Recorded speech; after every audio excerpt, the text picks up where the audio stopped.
So to crack a WPA key, the first thing we're gonna need is to capture the handshake. We're gonna capture the handshake using AeroDump-ng, the same way that we used to use it with WEP encrypted networks. So we're gonna run AeroDump. I'm just gonna run it on everything now to get the information about my target network. And this is my target. So it's AeroDump-ng BSSID, same way we used to run it against WEP networks. At the end of the day, we're only capturing packets using AeroDump-ng, so it's doing the same job. So I'm gonna put the channel as well,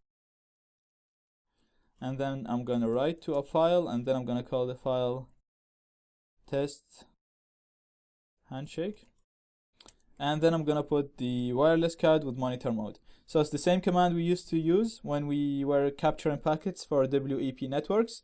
AeroDump-ng BSSID, we put the target access point. Channel, we put the target channel. Write, we put the name of the file that we're gonna store stuff in, and mon0 is our Wi-Fi card with monitor mode.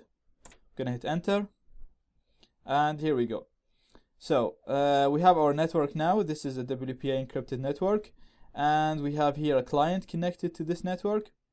So to capture the handshake, again, we said the handshake packets get sent every time a device connects to the target access point. So now we can just sit down and wait for a device to connect to the network. Once the device connects to the network, we're gonna capture the handshake. Or we can use something that we learned in section 1, which is the deauthentication attack. In the deauthentication attack, we were able to disassociate or disconnect any device from any network that is within our Wi-Fi range.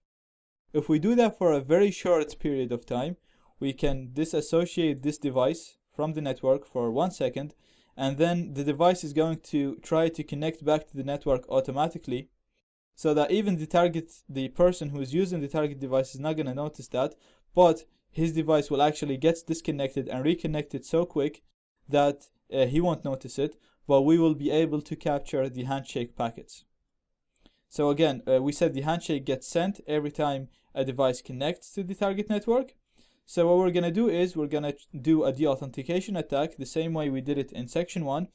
We're going to disconnect this device from the network for a very short period of time, so that his system will reconnect him straight away without him noticing that, but we will be able to capture the handshake. So we're gonna just run a basic deauth attack using AirPlay-ng. We explained this in section 1, and in section 1 we put a very large number of packets when we were disconnecting our target. Now I'm only gonna put a small number only for the authentication packets.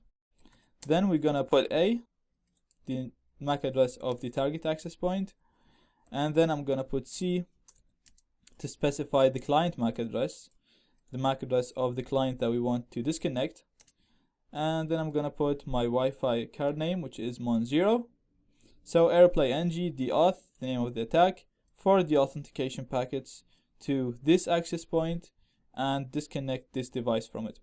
Now I'm gonna hit enter, and just so I have it's deauth. I missed a U here. And as you can see, we captured the WPA handshake here. And my target device was this. By the way, it didn't even change in here. It didn't tell me I was disconnected, because it will show a message when I get disconnected.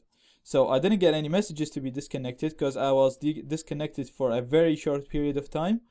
And as a result, the target person didn't even notice it. And we were able to capture the handshake, as you can see here, WPA handshake from this device. Now we can use a word list and run it against this handshake to try and determine the main WPA key.